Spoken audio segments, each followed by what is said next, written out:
Today is October 20th, 2024, and this is our weekly update on the ongoing war between Israel and the Hamas terror organization in the Gaza Strip and the Hezbollah terrorist organization in Southern Lebanon. Shalom, my friends. This is the Kiva Gersh with Israel in 5, where we give you everything Israel in 5 minutes. Please like and subscribe. And if you have any questions, want to keep the conversation going, please do so below in the comments. The biggest and the greatest and the most incredible news of this past week, absolutely, is the killing of Sinwar, the head of Hamas in the Gaza Strip, by IDF troops. This is an incredible accomplishment and a major step forward in making sure that Hamas no longer rules the Gaza Strip. This is a turning point in this war and adds yet another terrorist leader to the list that Israel has taken out, has removed from this world, has removed from power. An incredible day and time and event to celebrate. And that's exactly what Israelis were doing. Many of them only finding out when they came out of the first day of Sukkot, the Feast of Tabernacles, on Thursday night, hearing the incredible news.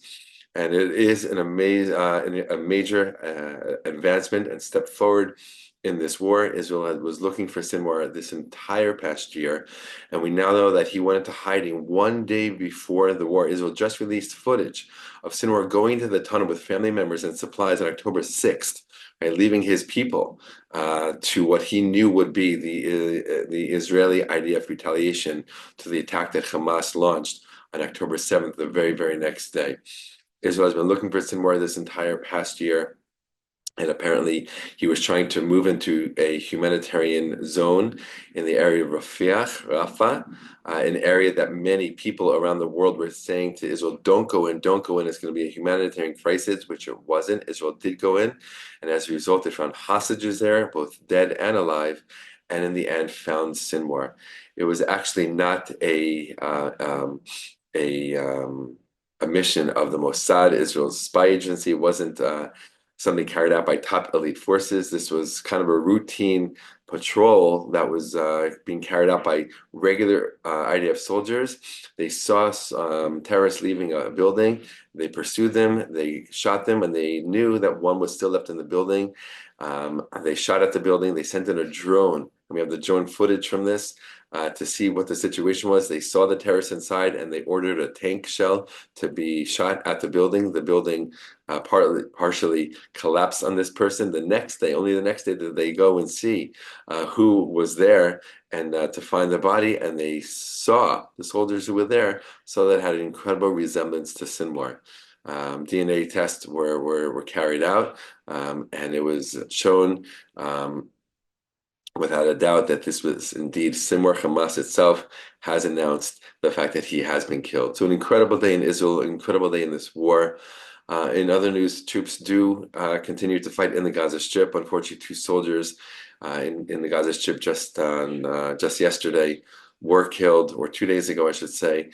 5 soldiers were killed in Southern Lebanon. The fighting continues there. So our prayers and thoughts are with their families and their friends and their community.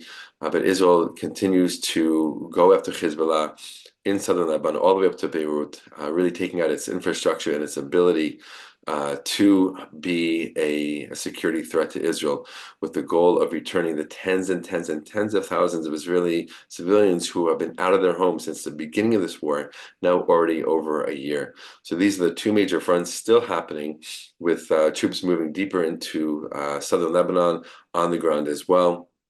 Again, with the goal of taking out Hezbollah's reign, hold on power in that region, and again taking away its ability to terrorize all of Israel, but specifically the north.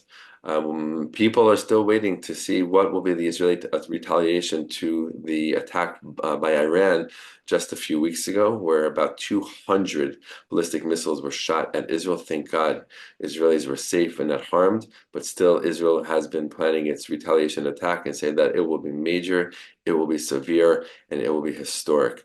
So we're still keeping our eyes on that, waiting for that moment to see what that exactly will be.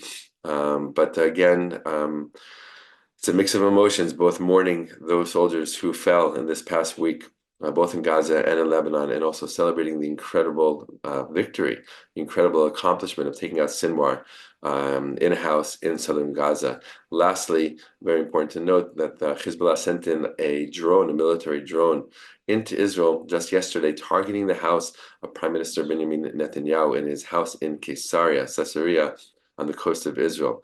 Thank God it did not hit the house. He and his wife were not even home. It landed nearby and exploded.